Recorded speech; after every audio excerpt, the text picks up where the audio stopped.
Now, when all the leaders in the White House and the positive attitude, everybody's in his suits, everybody's much happier. The only problem is what I see from here, that we were missing Putin himself. Yeah. He didn't promise anything. He didn't say anything. There is a NATO meeting scheduled for tomorrow. And what about that trilateral, that three-way meeting between Zelensky, Putin and Trump they were talking about? Could that happen? Now, after Geneva was touted as a possible venue for that, the Swiss foreign minister confirmed that Putin would need immunity from prosecution by the International Criminal Court for peace talks. Let's now catch up now with Will Pavia, the Times New York correspondent. Hello to you, Will. Hi, John. Good to have you here, Will. I mean, you've written about that meeting at the White House, that mass meeting at the White House yesterday. Just cast your mind back. What were the moments then that really stick in your mind as defining what happened there? Well, I mean, I think we all remember the February meeting, which was such a disaster. I mean, watching it at the time, you just couldn't believe it was happening, and the sort of just this great sadness that seemed to sort of come off it. And of course, there was that famous moment where Marjorie Taylor Greene's boyfriend, I should say Marjorie Taylor Greene, the Congresswoman, sort of flame-throwing MAGA ally, her boyfriend, Brian Glenn, asked why Zelensky wasn't wearing a suit, and J.D. Vance had said, you didn't say thank you. This time, from the start, the body language was a lot more friendly. I mean, Trump greeted Zelensky at the door of the White House, and he seemed to sort of be gesturing at Zelensky's suit. Zelensky was wearing this sort of, this slightly serged kind of, it looked almost like sort of combat gear from Savile Row. I mean, it was kind of as close as you could get in a suit to sort of Zelensky's usual combat fatigues. And he's brought inside, and you imagine that Zelensky probably has fever dreams about that first meeting, and this time he looks pretty comfortable. He's got an envelope, from the First Lady of Ukraine addressed to Melania, and so he delivers that much in the way that Starmer delivered the letter to the from the king inviting him to Buckingham Palace. It was a sort of similar move in a way. And he got to sort of talk about, abducted children and the Putin's sort of act of aggression and all of that kind of thing, while Trump didn't really contradict him. Yeah. And he got to say that, what we want from America and from Europe is everything. I mean, so he got to sort of make his point. It was a great deal friendlier. Brian Glenn even apologized to him for mocking the fact that he hadn't worn a suit last time, and he got in a little dig at Brian Glenn, sort of saying, well, I see you're wearing the same suit as last time. So it was, I think Zelensky will presumably regard this as a success. And then, of course, he had the meeting with the sort of all these leaders of Europe, trying to sort of push Trump a little bit on the ceasefire, while at the same time doing the thing that you sort of have to do as a foreign leader at the White House now, which is sort of complimenting Trump on getting it all together. Yes. I mean, look, so Zelensky wasn't contradicted in the Oval Office. He wasn't duffed up verbally in the Oval Office, which of course is something, but that makes it memorable for stuff that didn't happen as much as stuff that did. When I look at what was achieved, tell me your thoughts, Will. I see much for the Kremlin to celebrate. I find it hard to see anything like a tangible gain for Ukraine and the friends of Ukraine. Or am I missing something? Well, I think we're all still puzzling over this sort of NATO-like security arrangement. I mean, in the meeting in the White House, Trump almost didn't rule out, American troops being involved, and he now has. Yes. While saying that there is sort of air power. And so we really are all slightly puzzling over how on earth they were going to square this sort of circle. That the over the weekend, I think that probably the most forthcoming person was Witkoff, Trump's special peace envoy, who sort of talked about how they thought that a NATO-like arrangement was a way to sort of bypass Russia's objections. Yes. And that Russia would accept something, but we're also like, if they won't accept NATO-aligned troops or troops from European countries, who are we sending in? It's all a bit confusing still. But I suppose that the Ukrainians must think that, they'd be glad to put Putin back on the back foot in the sense of, well, Putin now has to agree to this face-to-face meeting, which he apparently has.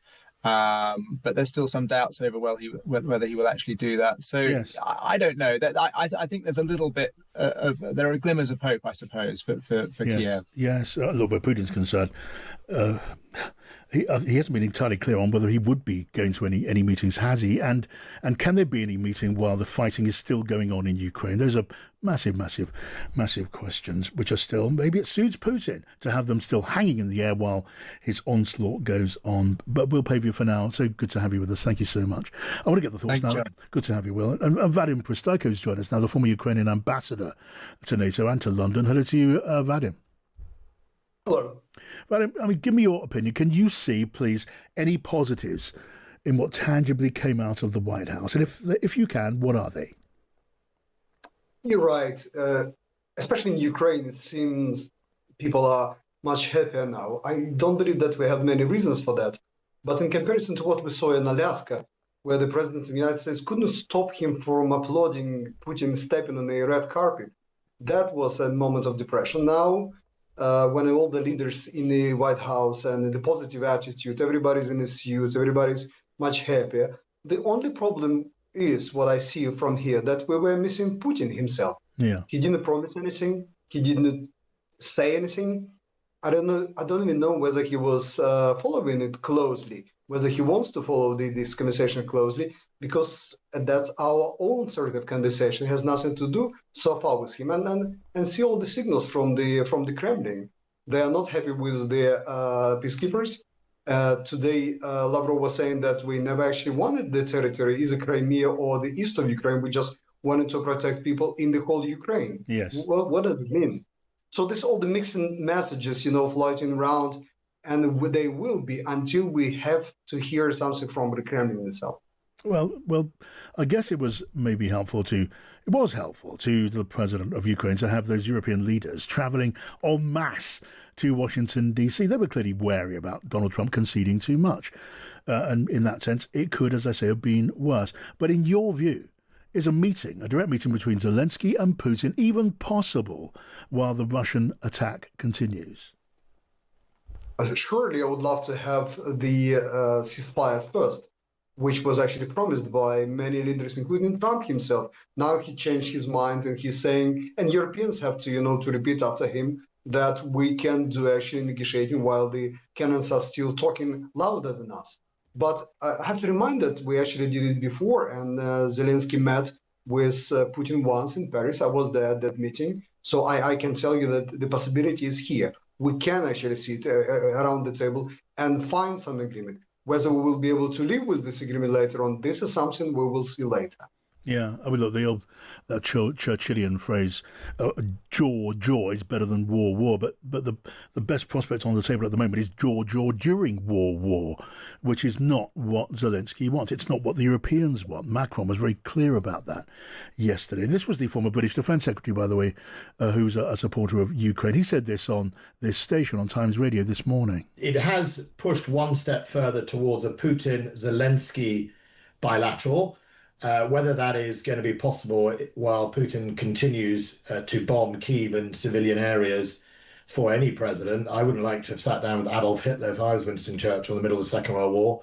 And I think that is going to be harder than people think. So that's the former British Defence Secretary echoing some of those reservations about sitting down for talks during fighting. I wonder, just lastly, if I can ask you this, what did you make about the atmosphere around that meeting? I mean, there was the warmth that we saw in Alaska, the red carpet and so on being rolled out for Vladimir Putin. And at the White House yesterday, we saw the Russian foreign minister wearing a sweatshirt with the emblem of the old Soviet republics on it, and apparently he was complimented on that by the American Secretary of State. What do you make of that warmth and jollity between those two sides? Yeah, you're right, and you picked the very right moment, and he did it on purpose. I know Lavrov, and he would not make any mistakes. Everything is staged, everything is prepared, all the steps are done, and that's why they have actually the reason to pop up a couple of bottles of champagne. But we don't have to, to see only doom and gloom. We're sort of learning through doing, us and Europeans, how to deal with Trump. And I hope that this not is a screen of smoke of the future peace. It's still a screen of smoke of the existing war.